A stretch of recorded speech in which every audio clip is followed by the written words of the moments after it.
All right, so we went ahead and bought some brand new rims and tires for this trailer. The original plan was to spend about 50 bucks each on tires because the tires only cost 40 bucks or so, and you get them mounted to the rims that we already had. However, none of the tire shops around here mount 12-inch tires, so I went to Walmart and they said they could mount them, but when I read the fine print here on the actual tire itself, it was rated for like 750 pounds. And so I don't know if this guy threw some really cheap utility trailer tires on this jet ski. It wouldn't surprise me at this point. But anyway, I wasn't going to spend money on brand new tires that were underrated for the size of the ski that I have.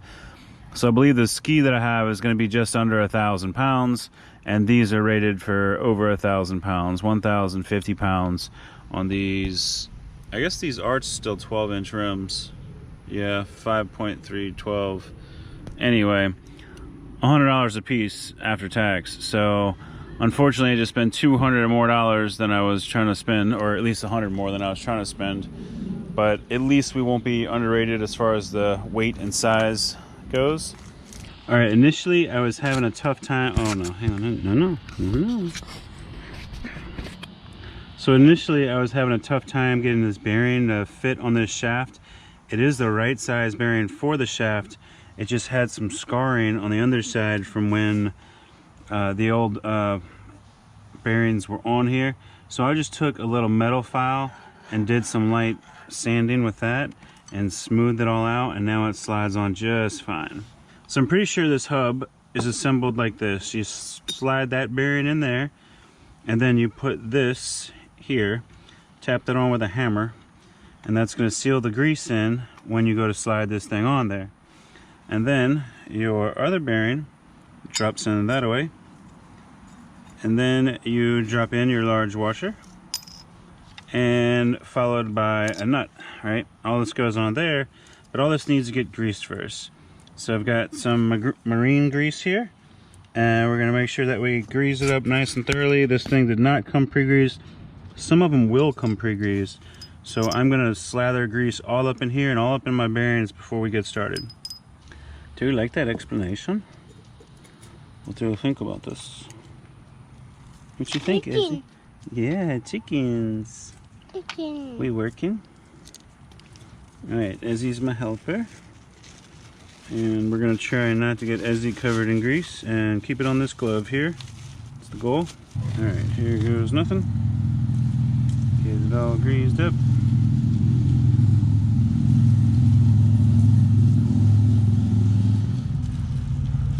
Mommy? It's nothing. Nothing.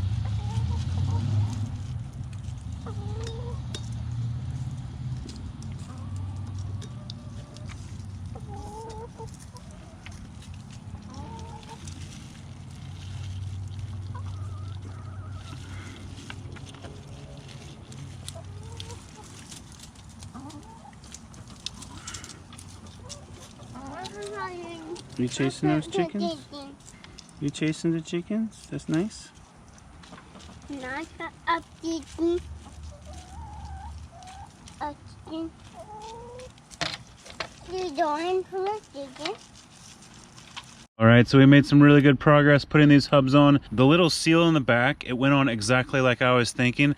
I filled the bearing up with grease and then dropped it in, and then put the seal on the back and tapped it on with a hammer, and then slid the bearing on, the hub on, and then put put grease all over the front bearing, put grease on the inside, slid that bearing in, screwed this nut down. I just hand tightened it, and then I pushed the cotter pin through and bent it. And then I'm gonna put my bearing buddy on here, and you tap this on with a hammer, and that's it. And that, well, actually that's not it. Then you got to get marine grease. There's already marine grease packed inside the bearings and on the inside of the hub, but now you want to connect your grease gun to this fitting right here, once this is on, obviously, and then completely fill this cavity with grease. And then it's going to come out of that little hole there, as you can see. and that little spring is going to come up, and then when the spring is back, you know that you need more grease. And when it's totally full, you can see the spring compresses like this. So you want to try and keep your bearings looking like this. And then, like I said, as the spring goes out, then you know, hey, add more grease. I keep bearing buddies on all my trailers, and it really helps maintain your hubs. So you can see this one probably could use more grease. Actually, so could that one, but that's basically how it works. So that way you know you always have grease inside your hubs. I think these were $13 each. So I think it's worth the investment to make sure that your hubs don't wear out. Because if your hubs wear out, then you're broke down on the side of the road. And, you know, for $13 a wheel, I think that's worth the investment. Remember when I showed you the noise? Check that out. Nice, smooth riding wheels. Not even any noise whatsoever. And just, you know that this bearing is in there correctly. It doesn't move when you pull on it. There's no noise when you're driving. So that's a good bearing job. That's what it should look like.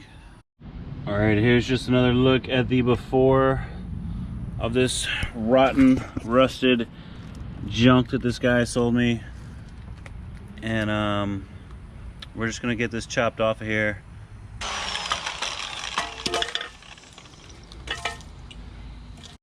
All right, we have just cut out this disgusting piece of metal, and we can see that the metal that's left is still also disgusting.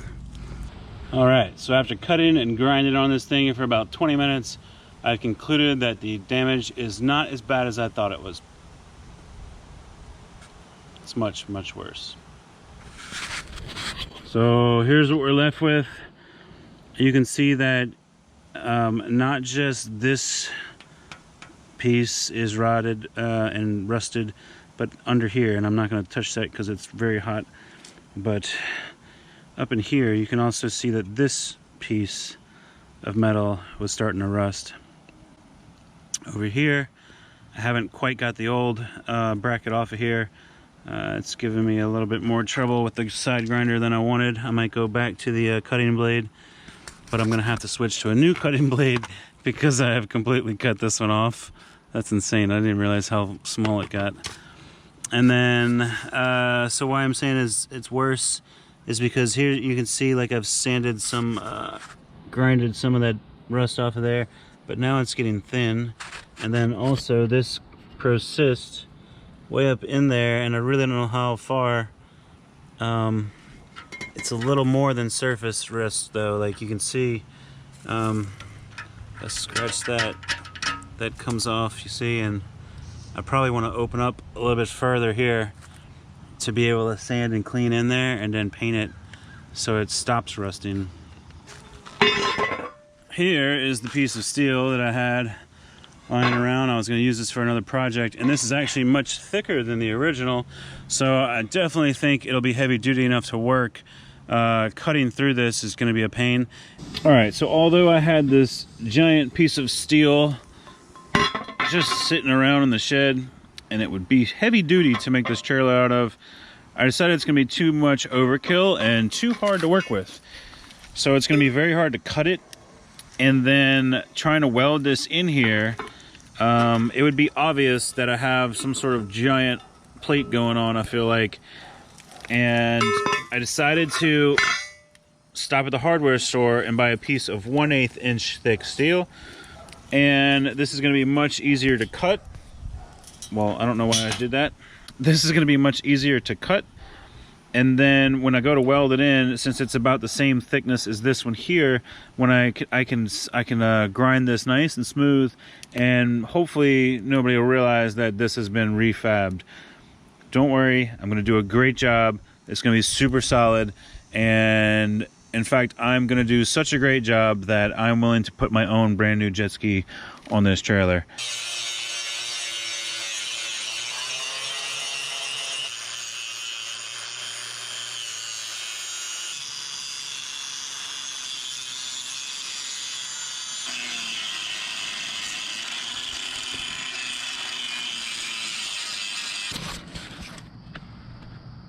That was fun.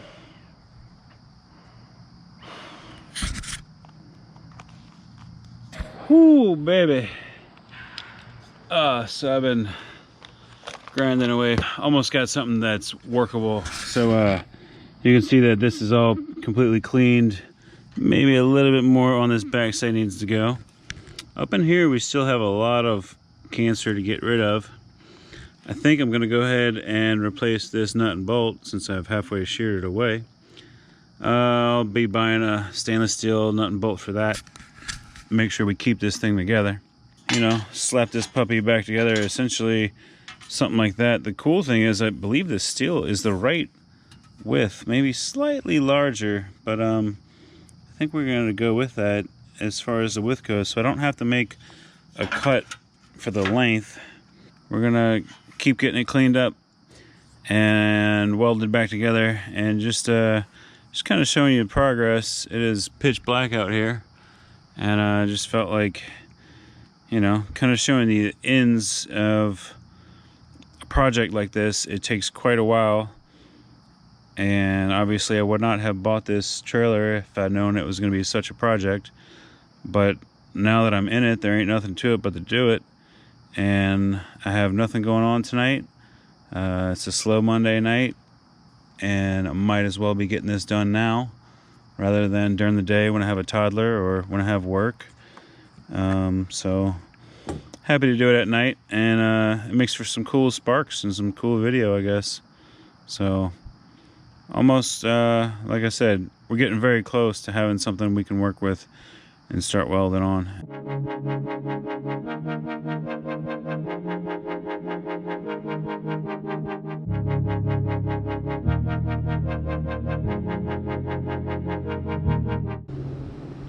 All right, today we've got the welder hooked up, and we're gonna get rid of all this rusty stuff on here, completely get down to the bare metal and nice clean metal, add layers of weld going across here, smooth that out.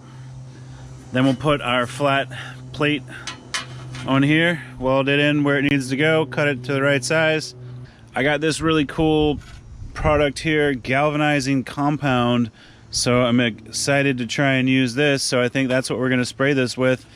It says it's superior rust preventative, let's see, maximum rust and corrosion preventative, contains 92% zinc, bonds to metal. So we're gonna give that a go. I think the color should be the right color we're looking for. I'm excited about that. I also have, let's see, rust reformer. I think I'm gonna try and spray this on the inside here and on our axle, and see if we can spray the reformer on there before we paint the axle black.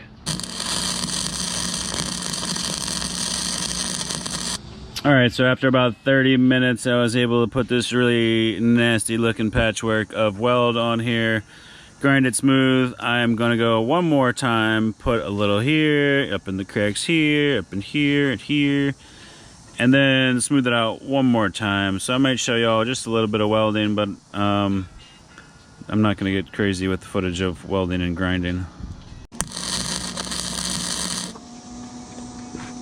Something like that.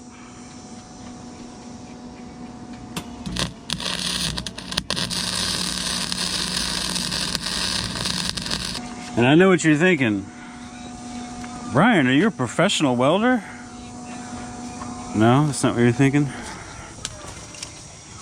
I like fishing more than I like welding, fellas.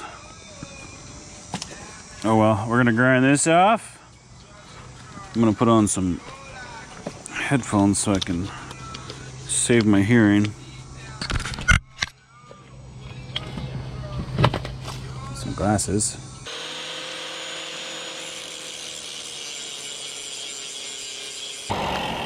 All right, we're getting so close. I'm gonna do one more round of what I just did, and then I think I'm gonna call it, and we are going to attach some metal, baby.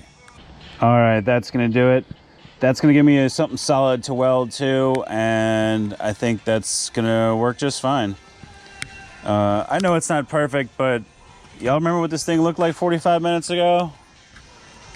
I'm totally happy with this. Like I said, this is just needs to give us something solid to be able to weld to, and something that's not going to rust out on us. So that's going to be a pretty solid surface, I feel like.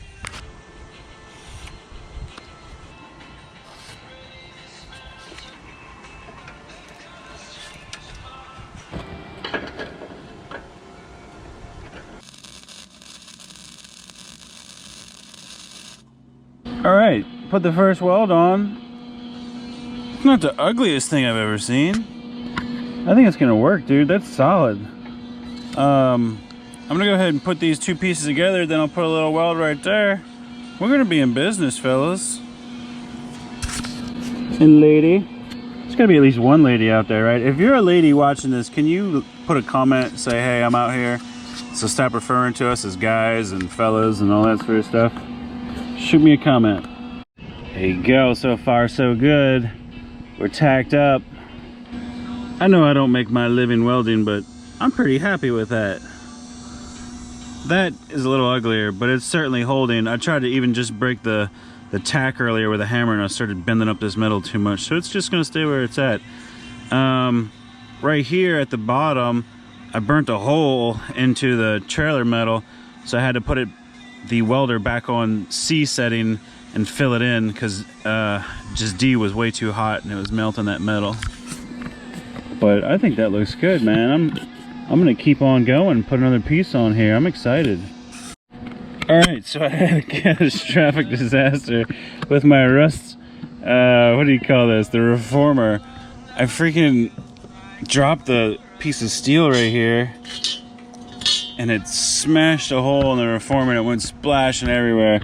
Unfortunately, I didn't get it on video, and now I've got it all over my arm. This is disgusting. It's so already sticking to me. Anyway, we're gonna clean this up. I've got to now cut it all the way across here though. So that's gonna be a big pain in the butt. But anyway, we're making progress.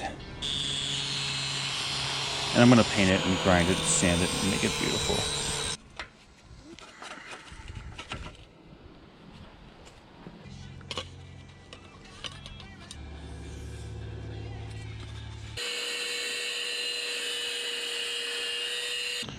All right, so after a lovely dinner, we are working into the night, and as you can see, all this is complete. It's completely welded. We're gonna put a little more weld up in there, do a little more grinding, and the inside of this is gonna be complete. Then we're gonna add this piece right on here. Something like that, right? Do a little grinding, make this thing look, whoops, nice and level with this part here. So thank y'all for watching. Subscribe for more, obviously, and y'all be safe out there so y'all can return home still alive.